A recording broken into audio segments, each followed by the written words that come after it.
ऐसे ही जो local bodies होती हैं जैसे कि गांव हो गए या म्युनिसिपल के जो इलेक्शंस हो गए, उनमें भी डिसाइड किया गया कि जो 1/3 सीटें हैं वो वुमेन्स के लिए, औरतों के लिए रिजर्व रहेगी, और कुछ सीटें जो है वो ओबीसीज के लिए भी उन्होंने क्या कर दिया, रिजर्व कर लिया, ताकि हर वीकर सेक्शन को, हर ऐसी जो कि पावर से, पैसे से ताकतवर नहीं है, मसल पावर से ताकतवर नहीं है, उनको भी एक चांस मिले कि वो भी इलेक्शन लड़ सके। देन नेक्स्ट टॉपिक जो आता है that is your voter list. That is your voter list. तो बेटा वोटर लिस्ट बेसिकली क्या है, वोटर लिस्ट होती क्या है? अगर आपको इलेक्शन लड़ना है तो कम से कम हमें पता तो होना चाहिए कि इस पर्टिकुलर एरिया में कितने लोग हैं, कितनी पॉपुलेशन है, और कौन कौन वोट देने आएगा।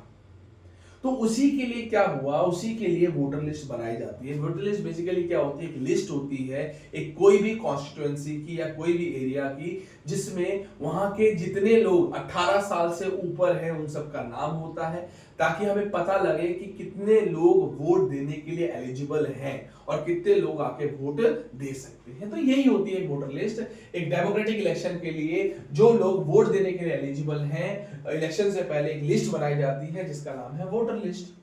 अब इस लिस्ट को हर 5 साल में हमें रिन्यू करना पड़ता है, क्योंकि इस 5 साल के दौरान हो सकता है कई सारे लोग 18 साल से ऊपर के हुए होंगे, या कई लोग ऐसे हो सकते हैं जिनकी मौत हो गई है। तो जो नए हुए हैं 18 साल से, जिन्होंने अभी 18 ईयर्स को की उम्र पे तक पहुंचे हैं, उनका नाम हमें इस लिस्ट में ऐड करना पड़ेगा, और जो मर चुके हैं उनका नाम हमें क्या करना पड़ेगा, इससे डिलीट करना पड़ेगा। और इस लिस्ट से एक फायदा मिलता है कि हर इंसान जो 18 साल से ऊपर हो गया है उसको बराबर अपॉर्चुनिटी मिले कि वो अपना खुद के लिए बेस्ट रिप्रेजेंटेटिव चुन सके। तो यही इसका बेनिफिट हो जाता है। इसका सबसे इंपॉर्टेंट बेनिफिट यही है कि हर इंसान को, everyone should get equal opportunity to choose their representative, और ये अधिकार कौन देता है, वोटर लिस्ट। देन सेम है कि अगर आप 18 साल से ऊपर के हैं, फर्क नहीं पड़ता आप किस कास्ट, क्रीड, कलर और जेंडर के हैं, बिल्कुल फर्क नहीं पड़ता है। अगर आप 18 साल से ऊपर हैं और आपका नाम वोटर लिस्ट में ऐड हो गया है तो आप वोट दे सकते हैं। फर्क नहीं पड़ता आप रिच हैं, आप पढ़े लिखे हैं, आप पढ़े लिखे नहीं हैं, फिर भी आपको वोट देने का अधिकार है। आप सबने यूनिवर्सल अडल्ट फ्रेंचाइजी पढ़ा होगा, उसके अंदर ये हमें अधिकार है। हम किसी भी कास्ट, कलर, क्रीड के हों, अगर हम 18 साल से ऊपर हैं, चाहे हम अमीर हों, गरीब हों, पढ़े लिखे हों, ना पढ़े लिखे हों, हर किसी को वोट देने का अधिकार है। सिवाय दो लोगों के बेटा, दो लोगों से वोट देने का अधिकार नहीं होता है। एक होते हैं क्रिमिनल्स, जो क्रिमिनल होते हैं वो वोट नहीं दे सकते हैं, और दूसरे वो लोग जो दिमाग से मेंटली अनस्टेबल हैं, वो लोग वोट नहीं दे सकते। तो हम वोटर लिस्ट में क्या करते हैं, उन पर्संस का नेम ऐड कर देते हैं जो अभी भी 18 साल के हुए हैं, और जो मर चुके हैं उनका नाम हम क्या करते हैं, रिमूव कर देते हैं। सबसे इंपॉर्टेंट चीज, जैसे स्कूल में आप सबका एक आई कार्ड होता है जिससे आपकी पहचान होती है कि आप किस क्लास में पढ़ते हैं, कौन से स्टैंडर्ड में हैं, आपका नाम क्या है, ऐसे ही सेम आपका एपिक कार्ड होता है, इलेक्शन फोटो आइडेंटिटी कार्ड। ये इलेक्शन कमीशन ने एक न्यू सिस्टम बनाया था जिसमें कार्ड लॉन्च किया था जिसका नाम एपिक था, जिसको आप वोटर आईडी कार्ड के नाम से जानते हैं, हिंदी में इसको पहचान पत्र बोलते हैं।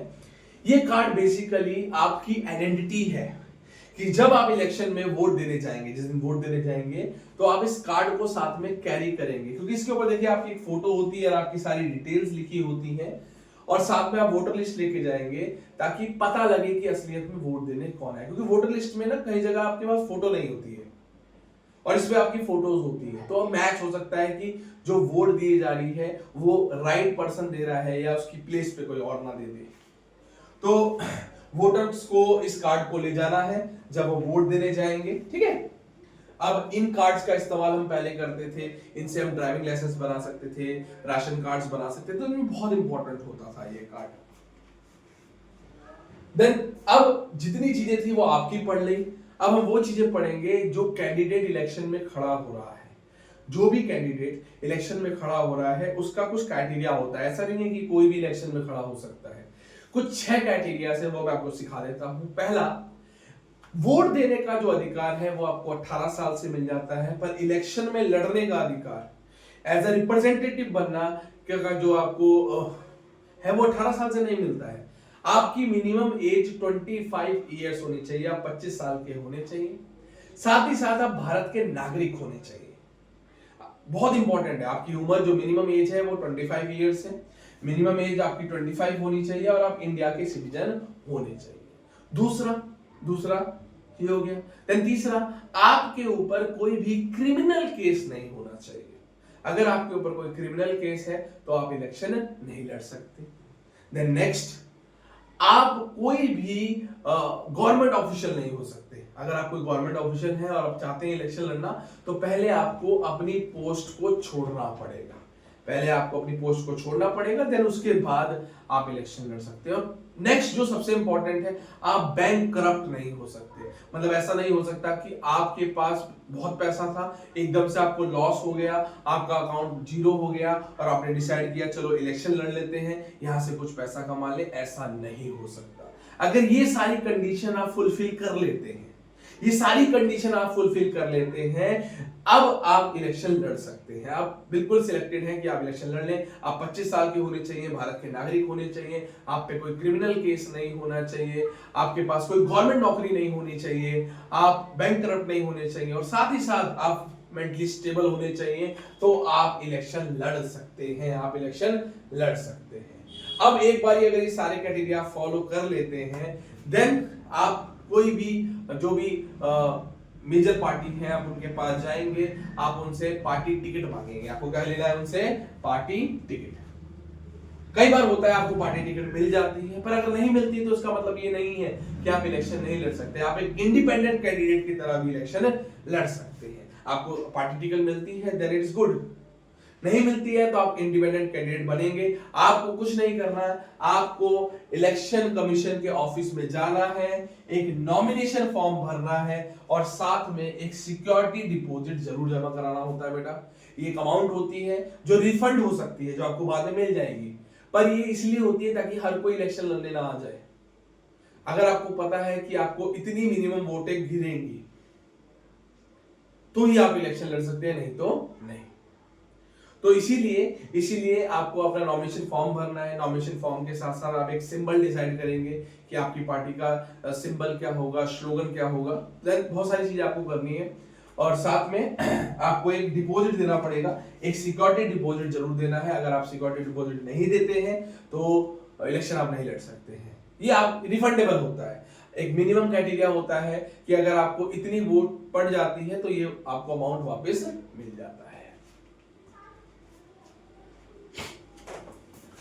ठीक है, ये सारे रूल्स हैं, नॉर्म्स हैं जो आपको फॉलो करवाने हैं।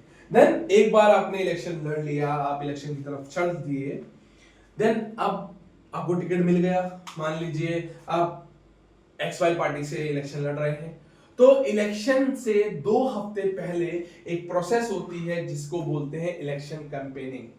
इलेक्शन कैंपेनिंग में बेसिकली क्या होता है, जो रिप्रेजेंटेटिव होता है इसको चांस मिलता है कि वो अपने कॉन्स्टिट्यूएंसी के लोगों के पास जाए, उनको क्या वो करेगा, क्या उसके व्यूज हैं, कैसे वो उस कॉन्स्टिट्यूशन को अच्छा बनाएगा, बेहतर बनाएगा। तो वो उनके साथ मीटिंग्स करता है, रैलीज करता है, उनके बीच में जाके मतलब पब्लिक मीटिंग्स होती हैं जहां पर, और डिसाइड करते हैं कि हम ये करेंगे, ताकि लोगों को पता लगे, लोगों को एक आइडिया हो कि वो कौन सा रिप्रेजेंटेटिव सिलेक्ट करें। तो इसी को इलेक्शन कैंपेनिंग कहते हैं।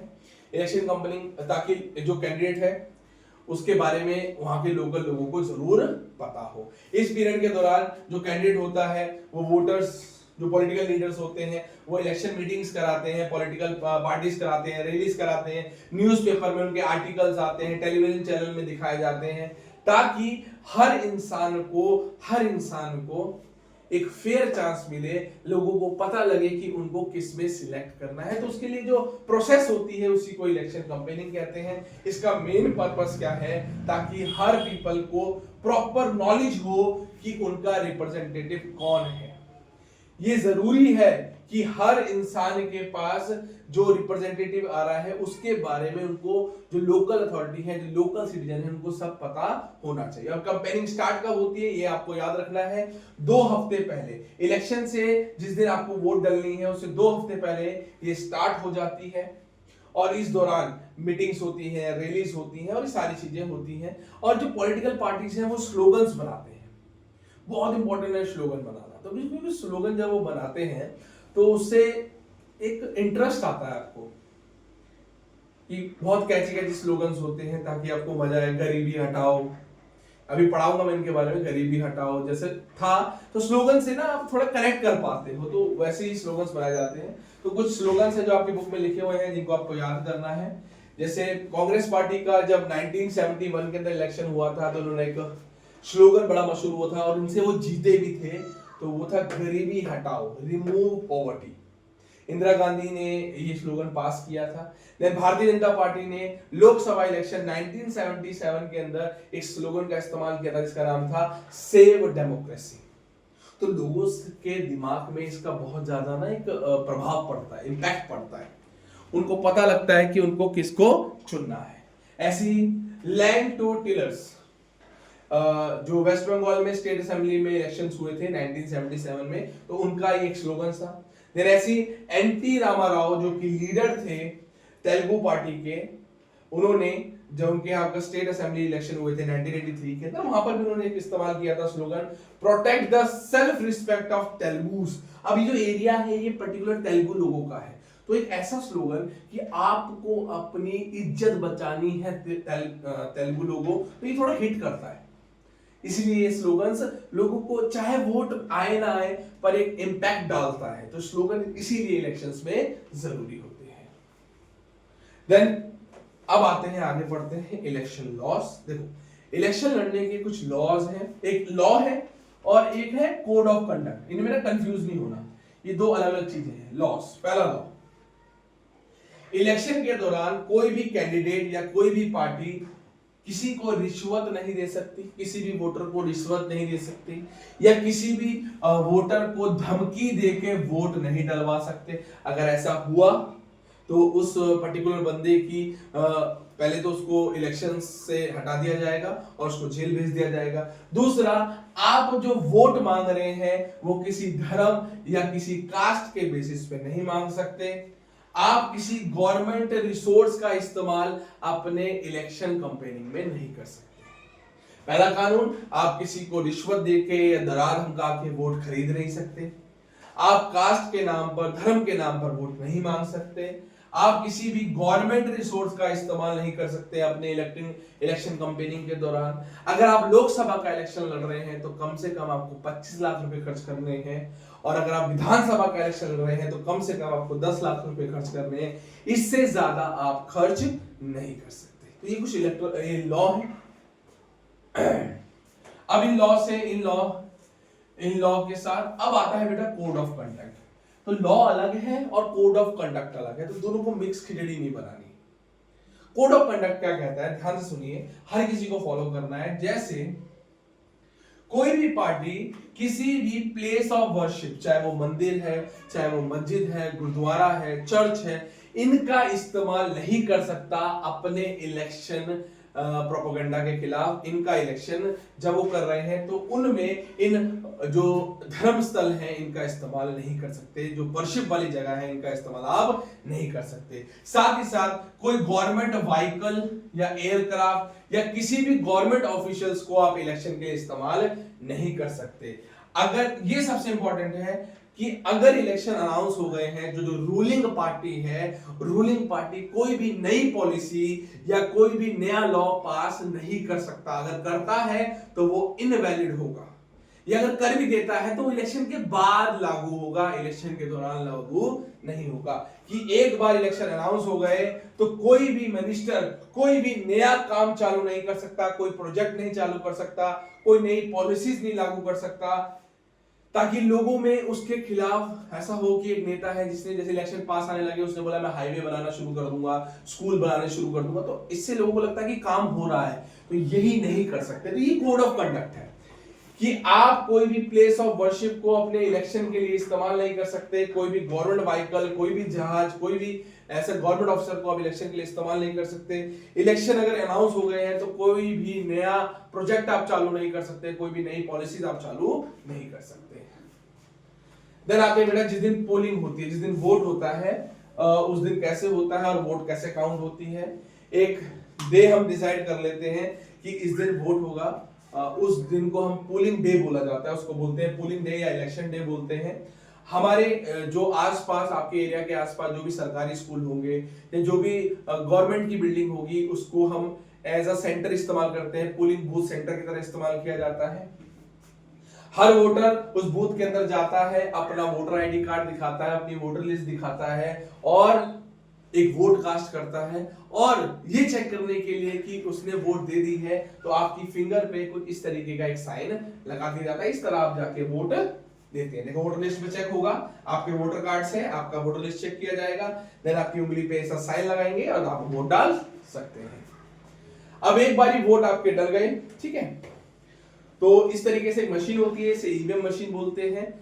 जब सबके वोट डल जाते हैं, एक टाइम फिक्स होता है, देन कुछ दिन बाद इस मशीन को ओपन किया जाता है और जिसके पास मोर देन 50% वोट होते हैं वो पार्टी जीत जाती है। पर आज से पहले जब तक ये ईवीएम मशीन नहीं थी, इस मशीन का नाम है ईवीएम, इलेक्ट्रो वोटिंग मशीन नहीं थी, उससे पहले हम बैलेट पेपर का इस्तेमाल करते हैं। ये आपका बैलेट पेपर होता है, एक पेपर होता है जिसमें सारे रिप्रेजेंटेटिव के नाम और उनके सिंबल लगे होते हैं। तो क्या होता था, स्टैंप से आपने मोहर लगा दिया और जिसको भी आपको वोट देना है आपने उसके साइन के सामने आपने एक स्टैंप लगा दिया और आपने अपनी वोट को डाल दिया। पर ये तरीका ना सेफ नहीं था, क्योंकि इसमें बहुत सारे डिमेरिट्स होते थे। कई बार उस पूरे बॉक्स को हटा दिया जाता था या उस बॉक्स के अंदर इंक डाल दी जाती थी या कई बार वो पूरा बॉक्स ही चोरी हो जाता था। तो इसको हटाने के लिए हमारे देश में क्या इस्तेमाल किया गया, हमने ईवीएम का तरीका हमने क्या किया, इस्तेमाल किया। ठीक है जी।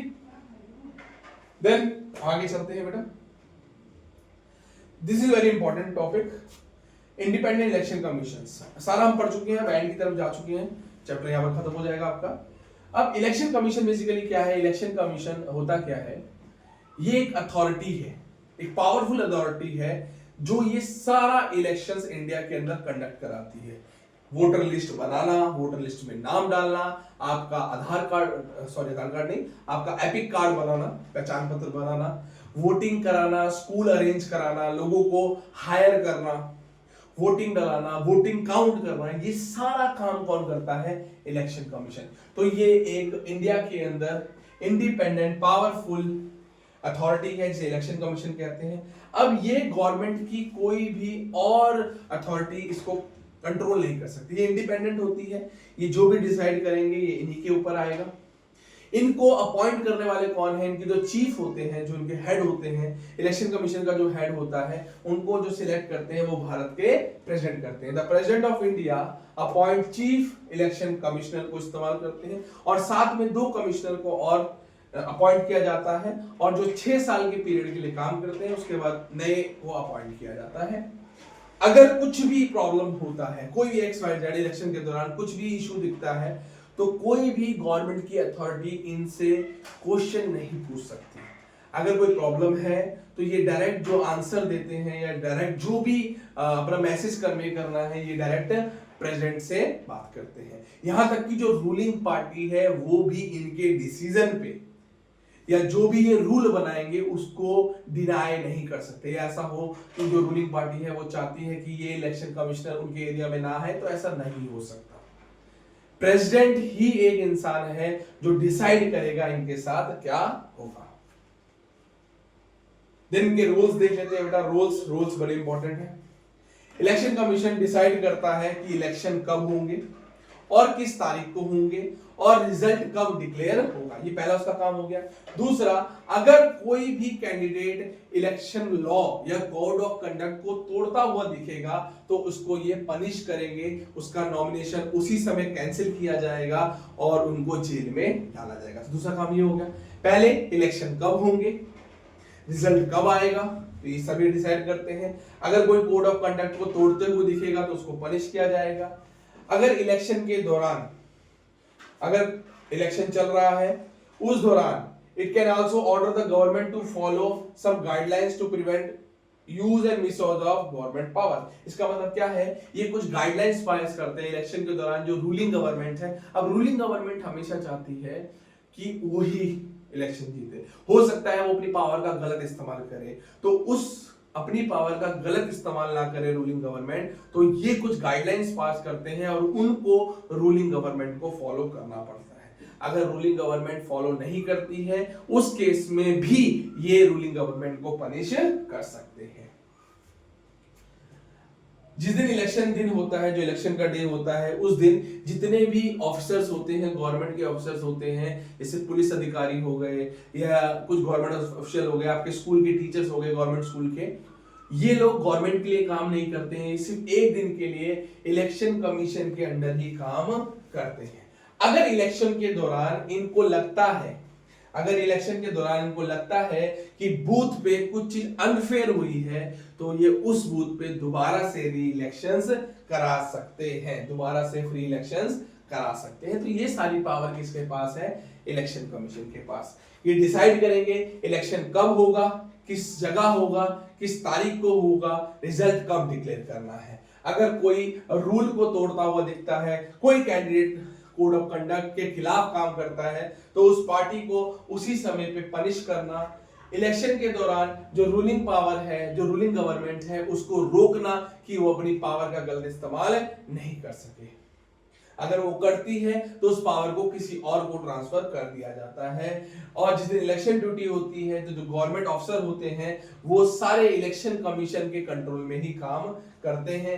अगर किसी भी पोलिंग बूथ पे लगता है कि कुछ गलत हुआ है, अनफेयर मीन से वोट डाली गई है, तो उस बूथ पे दोबारा से ये री इलेक्शन करा सकते हैं। इनको किसी की भी परमिशन नहीं लेनी पड़ती।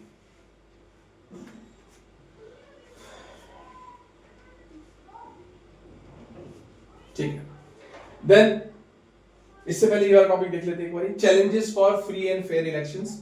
Challenges for free and fair elections basically क्या होता है कि अगर मैं चाहता हूं कि जो इलेक्शन हो वो फ्री एंड फेयर हो, कोई भी इंटरप्शन नहीं हो, कोई भी ऐसा नहीं हो कि कोई बंदा के इम्पैक्ट में आके मैं काम कर रहा हूं और ना हो, तो कुछ चैलेंजेस हमें फेस करने पड़ते हैं। हमें क्या इलेक्शन कमीशन को फेस करने पड़ते हैं बेसिकली, वो हम देख लेते हैं।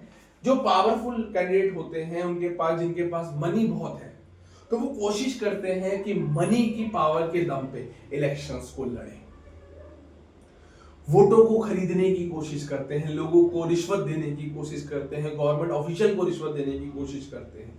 तो ये सबसे बड़ा डिसएडवांटेज है। Candidate and party with lot of money may not be sure of victory, so they enjoy a big and unfair advantage over small parties and independence. तो वो या तो कैंडिडेट को खरीदने की कोशिश करेंगे या वोट्स खरीदने की कोशिश करेंगे।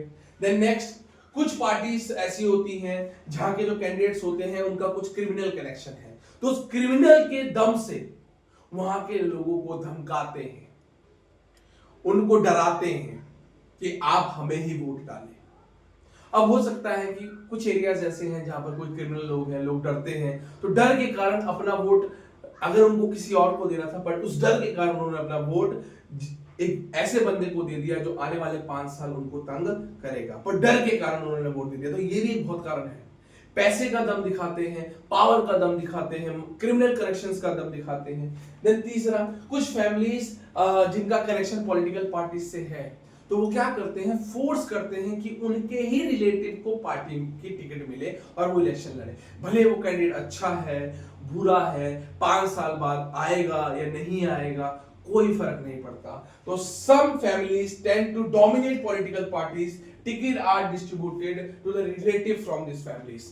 कि अगर मैं एक नेता हूं और मैं अच्छा नेता था, पर अब क्या हो रहा है, मेरी फैमिली के लोग चाहते हैं कि मैं उनको एज अ रिप्रेजेंटेटिव बना के अपनी पार्टी से इलेक्शन लड़वाऊं, और मुझे पता है कि वो अच्छे कैंडिडेट नहीं है, पर फैमिली के प्रेशर में आके मैंने उनको टिकट दिया और हो सकता है वो जीत जाए क्योंकि मेरा नाम उनसे कनेक्टेड है। अगर वो जीत गए तो आने वाले 5 साल मुझे पता है वो मेरे एरिया के लिए कुछ भी काम नहीं करेंगे, पर वो फैमिली के प्रेशर में, ये भी एक बहुत बड़ा चैलेंज हो गया। एक, कहीं उन्हें अपना मनी का पावर दिखाया, कहीं उन्हें अपनी मसल स्ट्रेंथ दिखाई, और कई लोग ऐसे थे जिन्होंने अपने फैमिली रिलेशंस की वजह से जो इलेक्शन है उनको फेयर नहीं होने दिया। और लास्ट चीज वेरी इंपॉर्टेंट, कई बार इलेक्शन में ऐसा होता है कि तीन पार्टीज खड़ी हैं और तीनों ही बेकार पार्टी है, तो हमारे पास चॉइस ही नहीं है, एक्स को चुने, वाई को चुने या जेड को चुने। हमें पता है ये तीनों ही पार्टी बहुत बेकार है, तीनों का आपस में कोई कनेक्शन नहीं है। क्योंकि इनमें से तीनों ही कैंडिडेट अच्छे नहीं है, तीनों में से कोई हमारे देश हमारे एरिया के लिए काम नहीं करेगा, पर फिर भी ना मानकर हम क्या करते हैं, वोट देते हैं। पर अब ऐसा नहीं है बेटा, अब पहले होता था, क्योंकि बुकें अभी अपडेटेड नहीं है। अब अगर आपको तीनों ही कैंडिडेट अच्छे नहीं लगते तो एक नोटा होता है, आप नोटा दबाइए, आपकी वोट कैंसिल नहीं होगी, आपकी वोट किसी को नहीं मिलेगी। और कई बार जो लास्ट डिसएडवांटेज है, कई बार ऐसा होता है बेटा, कुछ जो छोटी छोटी पार्टी होती हैं या कुछ अच्छे कैंडिडेट होते हैं, वो इन पावरफुल कैंडिडेट के पावर में आके, इनके दबाव में आके इलेक्शन से अपना नॉमिनेशन हटा लेते हैं, या अगर जीत भी जाते हैं तो ये उनके साथ बैड ट्रीटमेंट करके या डर्टी पॉलिटिक्स खेल के उनको रेस से हटा देते हैं। तो ये कुछ चैलेंजेस है जो आपको देखने को मिलते हैं। तो यहाँ पर ये चैप्टर खत्म होता है। पढ़िए, ऐसी और वीडियोस लाऊंगा, अच्छी लगे तो शेयर करिए अपने दोस्तों को। पढ़ो एसएसटी।